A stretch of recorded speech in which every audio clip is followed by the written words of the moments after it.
it's my pleasure to welcome Reverend Elizabeth Stamper. He's going to be talking to us today about the spiritual practice of friendship. So this morning's talk is about friendship as a spiritual path unto itself. And so if the goal of a spiritual path is to awaken and become our true self, our more enlightened self, you know, that thing inside us that's all love and peace and wisdom and understanding, then friendship is a place where we actually get to practice. So we get to practice peace. All those beautiful qualities in friendship, that's a place where we get to experience the love and the connection. And we get to, it's a place of mutual inspiration, mutual upliftment. It's a beautiful place. And we get to express those qualities that are part of our awakened self and receive them from the other person and really enjoy what happens in that arena of friendship. But it's also the place where we get to see where we block those qualities from expression. What are our own inner obstacles to being that awakened self? Where do we block love, compassion, connection? And I can tell you when that happens in friendship or in any of those relationships that are so important to us, it's really painful. It's really painful and challenging.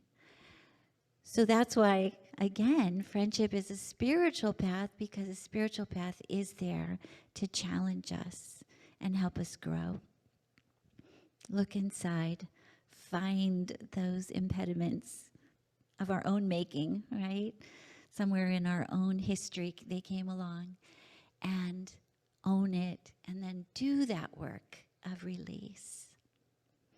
And actually Buddha himself said that, agreed that friendship was a spiritual path, because one of his disciples said to him one day, so Buddha said, his disciple said to him,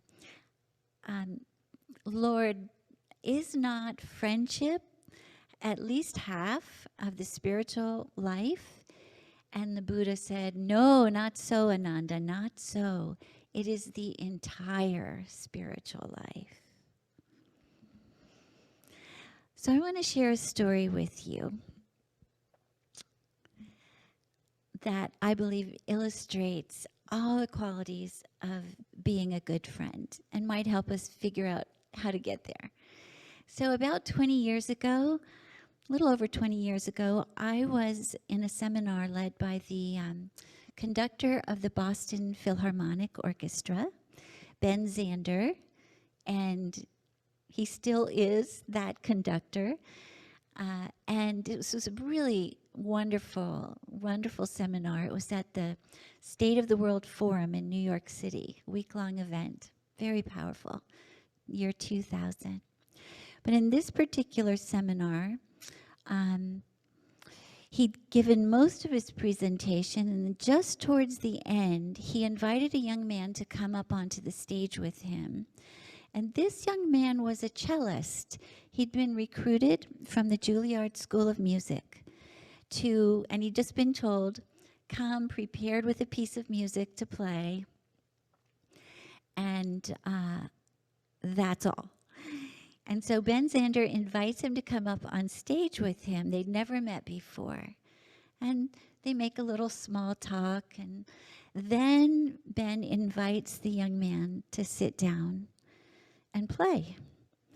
So he played his cello, he played his instrument, and it was beautiful. And all of us in the audience, there may be 100 of us, we all applauded. We're very, very lovely. And then Ben said to him, that's beautiful. And now what I want you to do is pick someone in the front row. Focus on that person and play this piece of music again just for that person. Make a connection, play for that person. So the man picked a woman sitting in the front row, and he did. And it really was much more moving. And we all, at the end, we all applauded more. And then Ben Zander said to him, okay, now let's go down there. I'll carry your chair. So he picks up the cellist's chair, and together they walk down the few steps, and Ben places the chair right in front of the woman that the young man had chosen to play for. And now Ben made this invitation. So maybe you can imagine that this woman is someone who's really dear to you. Or maybe you could imagine that she's just heard a really difficult piece of news, a really hard piece of news. But what if this music you're about to play is going to be the last piece of music she would ever hear? So the room got really quiet, and he took a moment, he took a breath, and then he played. And it was the same piece of music, and yet it wasn't. And when he stopped again, just stillness in the room. And then, as if on cue, as if we were one body, we all jumped up on our feet and we just applauded, and tears were streaming down many, many faces.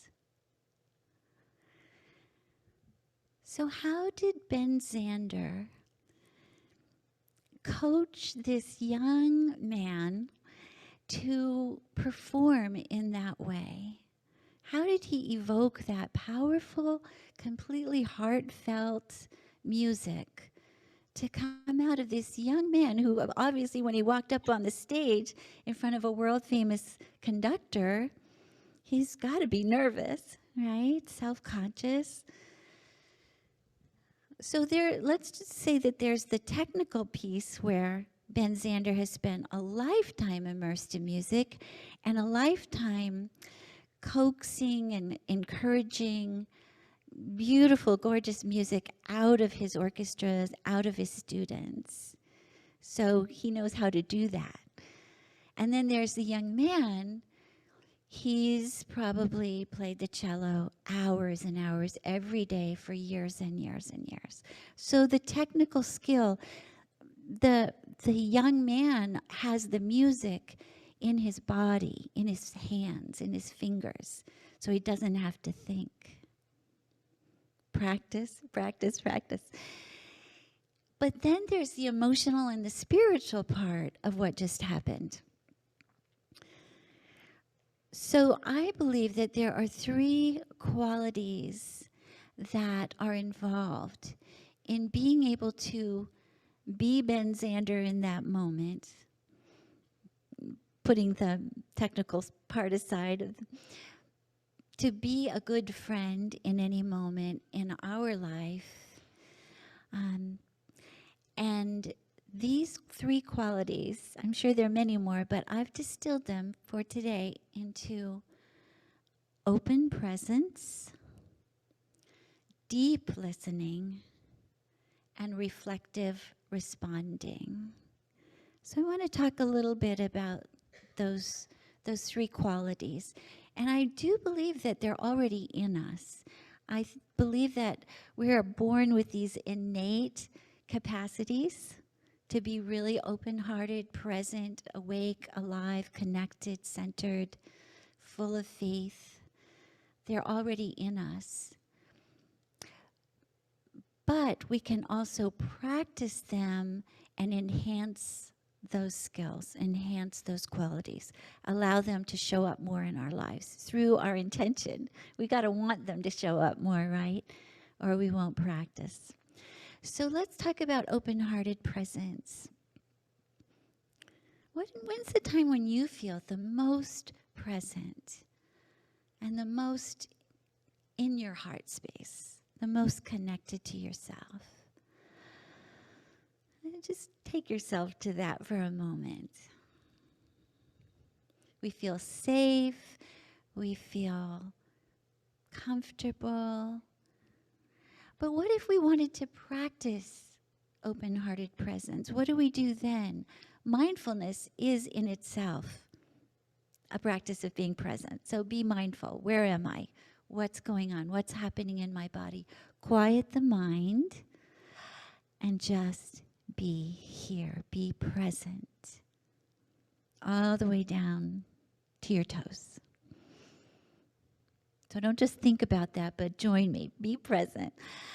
All the way down to your feet and your fingertips. Quiet mind. And the open-hearted part of being present, what's that about?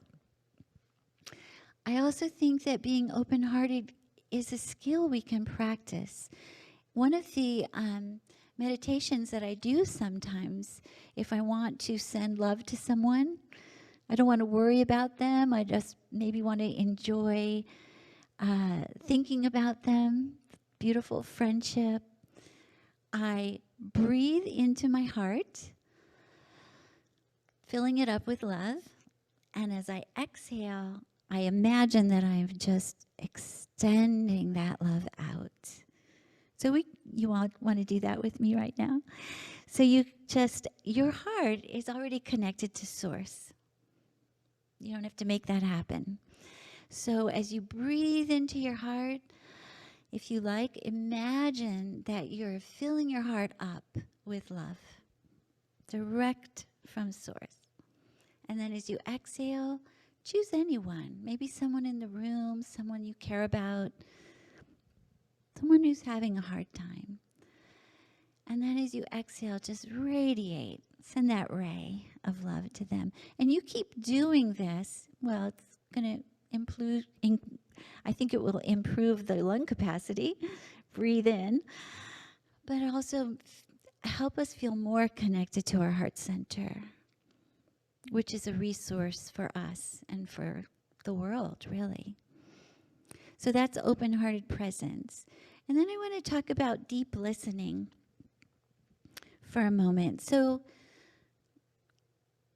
deep listening involves not thinking about what you're going to say.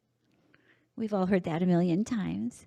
But it's so easy to have that part of the mind starting to create an answer. If someone's just talking to us about anything, it sparks some conversation and some thoughts. We want to share our thoughts. Someone's upset with us and they're telling us their feelings. We want to defend ourselves. We want to explain ourselves.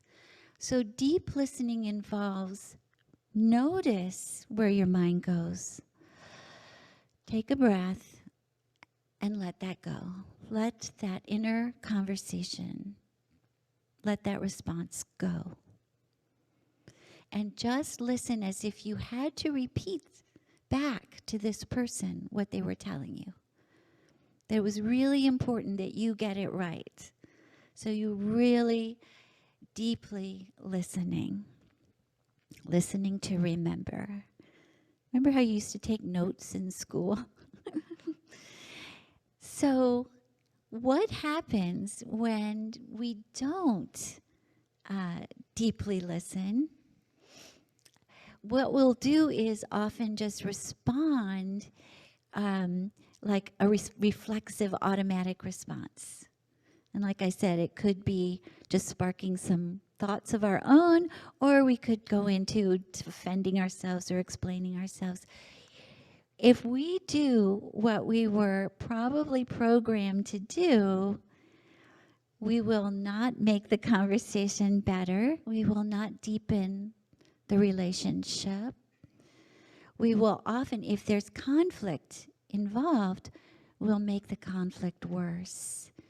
And this is actually there's a book called High Conflict by Amanda Ripley, which is a beautiful, powerful book.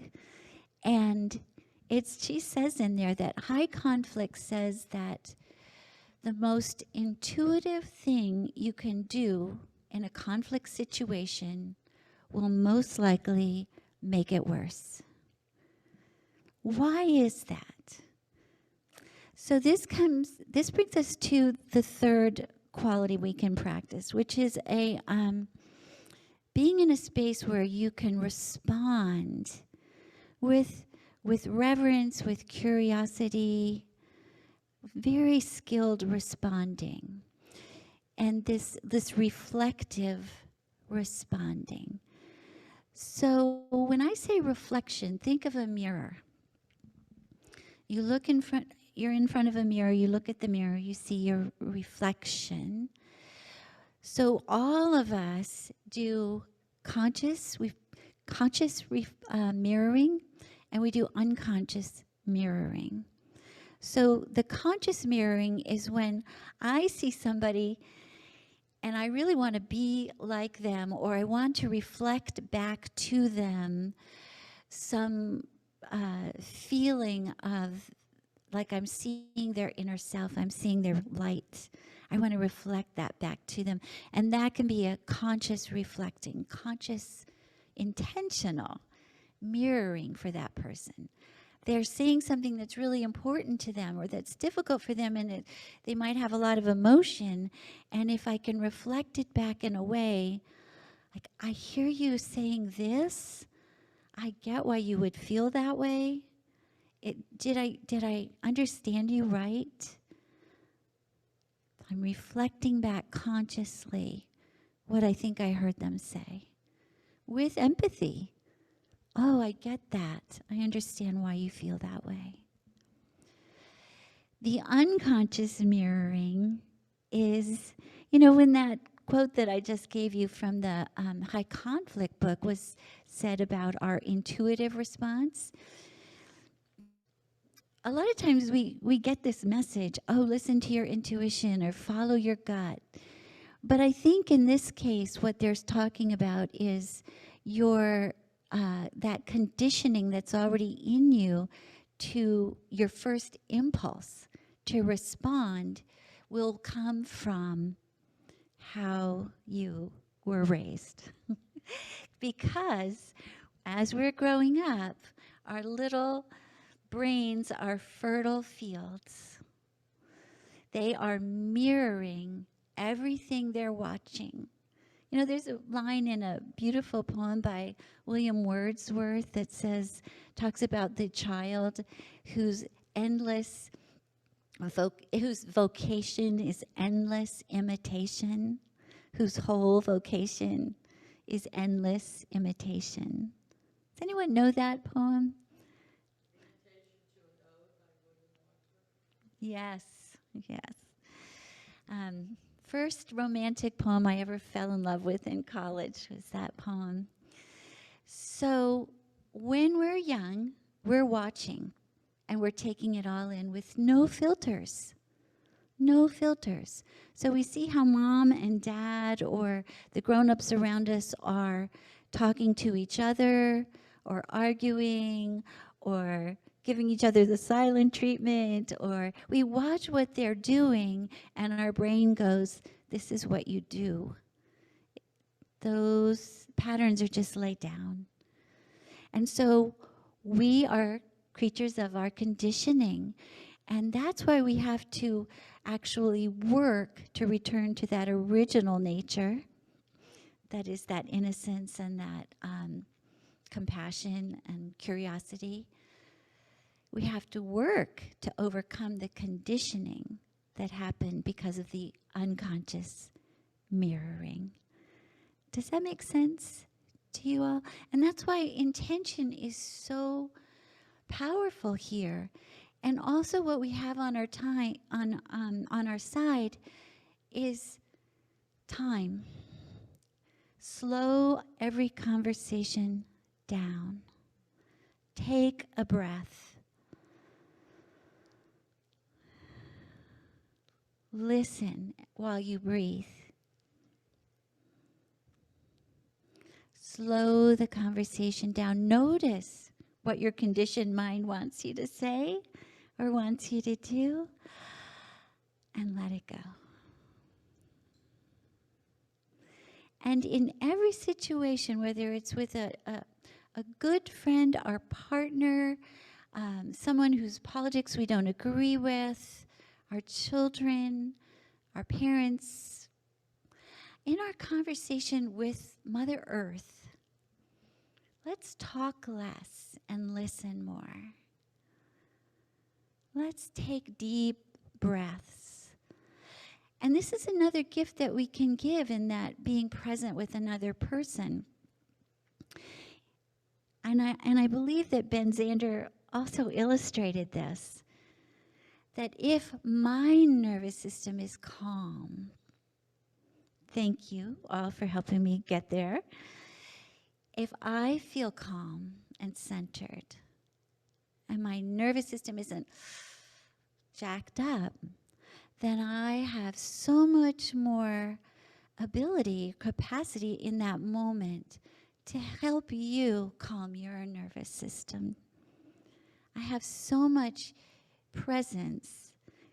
Ben Zander taking that young man from, oh my goodness, why am I here? What am I doing? To offering maybe the most powerful performance of his craft that he'd ever offered before. And I got to be there. So I'm going to finish with a poem.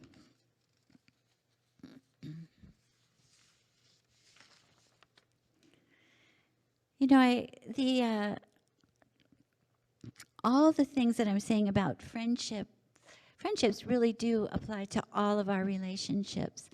And one of the relationships that I continue to learn from and grow through is, of course, my marriage. And so this is for my husband. It's called How to Be Married. Approach the one you know so well as the stranger that he is, for only then might you catch a glimpse of who he might truly be.